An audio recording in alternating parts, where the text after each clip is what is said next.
നമ്മുടെ ആത്തപ്പഴത്തിൻ്റെ ലാസ്റ്റ് ആത്തപ്പഴം ചാടി പറിച്ച് നോക്കിയപ്പോഴല്ലേ അത് മൊത്തം വവ്വാല് കടിച്ചായിരുന്നു കേട്ടോ. പിന്നെ എടുത്തില്ല, ഞാൻ കളഞ്ഞു. അവിടുന്ന് മുകളിലോട്ട് നോക്കിയപ്പോഴുണ്ട് നമ്മുടെ റൊളീനിയയിൽ പൊതിഞ്ഞിട്ടിരിക്കുന്ന റൊളീനിയയ്ക്ക് ഒരു മഞ്ഞ കളറ്. പഴുത്തോ? മിനിങ്ങാന്ന് നോക്കിയപ്പോഴും ഒരു അനക്കവും ഇല്ലായിരുന്നു. സംഭവം പഴുത്തു കേട്ടോ. അത് കറക്റ്റ് പരുവായിട്ട് നിൽക്കുക. പറിക്കണോ വേണ്ടയോ എന്ന് നമ്മൾ ആലോചിക്കേണ്ട കേസേ ഇല്ല, പറിച്ചെടുക്കാം. ഇതിൻ്റെ തൊണ്ടിൻ്റെ പുറത്ത് കറുപ്പ് കളർ കയറാൻ തുടങ്ങി കഴിഞ്ഞത് പെട്ടെന്ന് ചള്ളായി പോകും കേട്ടോ. ഈ പഴത്തിൻ്റെ ഒരു പ്രത്യേകതയാണ്. പഴുത്ത് കഴിഞ്ഞാൽ ഉടനെ നമ്മൾ പറിച്ച് കൺസ്യൂം ചെയ്യണം. പറിച്ച് വെച്ചാലും ഇത് ഉടനെ കറുത്ത് പോകും. നമ്മളൊരു പഴച്ചെടി കൊണ്ട് നട്ടിട്ട് അതിലൊരു പഴമൊക്കെ ഉണ്ടായി കിടക്കുന്ന കാണാൻ നല്ല സന്തോഷമല്ലേ. അതും ഫുൾ സൈസിൽ നല്ല കറക്റ്റായിട്ടുണ്ടാകുന്ന ആദ്യത്തെ പഴമാണ് റൊളീനിയ. നട്ടിട്ട് 2-3 കൊല്ലത്തിൽ താഴെ ആയിട്ടുള്ളൂ. ഇതിൻ്റെ മുള്ളിൽ കറുപ്പൊക്കെ കയറാൻ തുടങ്ങി കഴിഞ്ഞാൽ ഇതിൻ്റെ ടേസ്റ്റ് പോകും കേട്ടോ. അത്രയും പഴുപ്പിക്കാൻ നിൽക്കില്ല, നല്ല പരുവായിരുന്നു. ആത്തച്ചക്കയുടെ ഒക്കെ ഫാമിലി തന്നെയാണ്, സൗത്ത് അമേരിക്കക്കാരനാണ്. ഡയറ്റൊക്കെ നോക്കുന്നവർക്ക് ഒരു ബാലൻസ്ഡ് ബ്രേക്ക്ഫാസ്റ്റ് ആയിട്ട് റൊളീനിയെ കാണാറുണ്ട്. ഡയറ്ററി ഫൈബേഴ്സ് ഇഷ്ടം പോലെയുണ്ട്.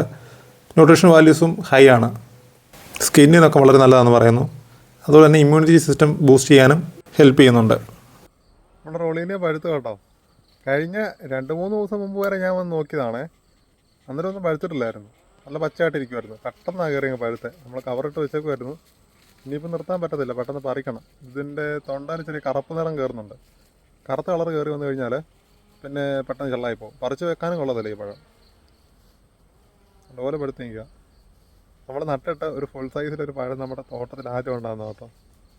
ചാമ്പയൊക്കെ ഉണ്ടാകുന്നുണ്ട്, ചാമ്പയൊക്കെ ഇടയ്ക്ക് കിട്ടിയിട്ടുണ്ട്. പക്ഷേ അത് ചാമ്പ എന്ന് പറഞ്ഞാൽ അത് പൂർണ്ണമായിട്ടും ഉണ്ടാകുന്ന രീതിക്ക് ഉണ്ടായിട്ടില്ല. 1-2 ഒക്കെ ഉണ്ടായിട്ടുള്ളൂ. റൊളീനി ഇപ്പോൾ അത്യാവശ്യം കായുണ്ട്. ഒരു 7-8 പഴമെങ്കിലും നമുക്ക് പെണ്ണ. അപ്പോൾ അതിൽ ഏറ്റവും ആദ്യം കഴിച്ചപ്പോൾ പഴുത്തിട്ടുണ്ട്. കഴിച്ചു നോക്കാം. ടേസ്റ്റ് ഒന്നും എനിക്കറിയത്തില്ല. നല്ല പഴമാണെന്നൊക്കെ പറഞ്ഞ് കേട്ടിട്ട് നമ്മൾ നട്ടാ കേട്ടോ.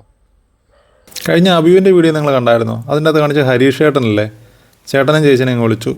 അവർ പറിക്കട്ടെന്ന് വിചാരിച്ചു. അപ്പോൾ ആദ്യം ഉണ്ടാകുന്ന പഴമല്ലേ. നമ്മൾ ഈ ഫ്രൂട്ട് ഇൻഡസ്ട്രിയിലോട്ട് അതിൻ്റെ അകത്തൊരു ഇൻട്രസ്റ്റ് ഒക്കെ ഉണ്ടാക്കി തന്ന ഹരീഷ് ചേട്ടനാണ് കേട്ടോ. പുള്ളിയുടെ കൂടെ നടന്നാണ് ഈ ചെടികളുടെ പേരും പഴങ്ങളൊക്കെ പഠിച്ചത്. അപ്പം ആശാനെ തന്നെ വിളിച്ച് പഴം പറിപ്പിക്കാമെന്ന് വിചാരിച്ചു. നമ്മുടെ തോട്ടത്തിൽ ആദ്യമായിട്ടുണ്ടാകുന്ന ഒരു ഫുൾ പഴമല്ലേ, നല്ലൊരു ഫ്രൂട്ടല്ലേ. ഐശ്വര്യമായിട്ട് കത്തി വെച്ച് ഇത് മുറിക്കാൻ പോവാണ്. പക്ഷേ പഴം നല്ലപോലെ പഴുത്തായിരുന്നു കേട്ടോ. കാരണം അത് മുറിക്കുന്നതിന് മുമ്പ് തന്നെ അതിൻ്റെ ഞെടുപ്പിൽ നിങ്ങൾ പറഞ്ഞു പോകുന്നു. ഈ കണക്ക് കറക്റ്റ് പറിച്ചാൽ മതി. കാരണം കഴിച്ചതിന് ശേഷമാണ് ഞാനിത് പറയുന്നത്. നല്ല ടേസ്റ്റ് ആയിരുന്നു കേട്ടോ. ടേസ്റ്റ് എന്താണെന്ന് ഇപ്പോൾ പറയാം കേട്ടോ.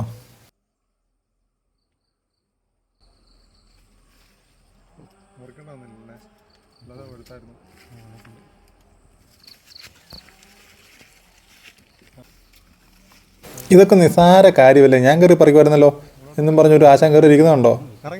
അവിടെ നിൽക്കുന്ന ബാക്കി റോളിനെ കൂടെ ചവിട്ടി പറിച്ച് താഴെ ഇടായിരുന്നാൽ മതിയായിരുന്നു.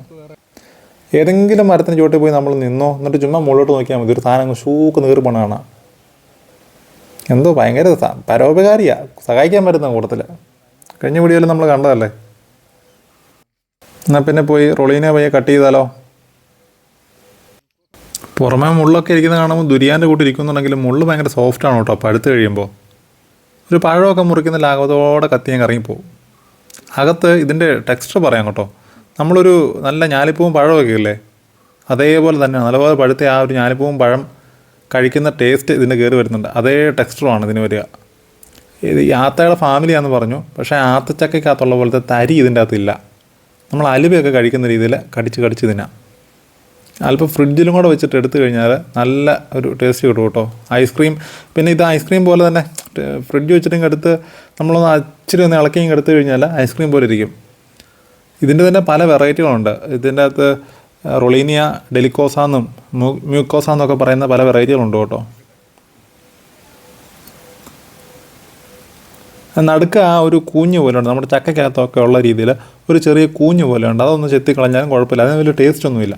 ആ കൂഞ്ഞിക്കും തൊണ്ടിനും ഇടയ്ക്കുള്ള ഭാഗത്താണ് നല്ല ടേസ്റ്റ്. നല്ല പഴമാണ്, എനിക്ക് ഒത്തിരി ഇഷ്ടപ്പെട്ടു.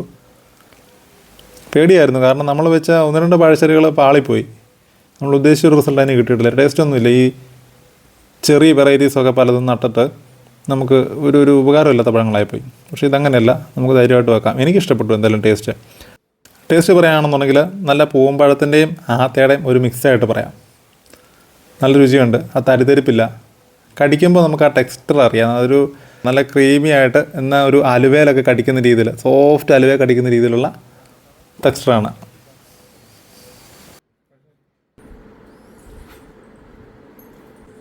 മധുരം കുറഞ്ഞ് അപ്പം തന്നെ പക്ഷെ അതിൽ തിന്നാനുണ്ട്.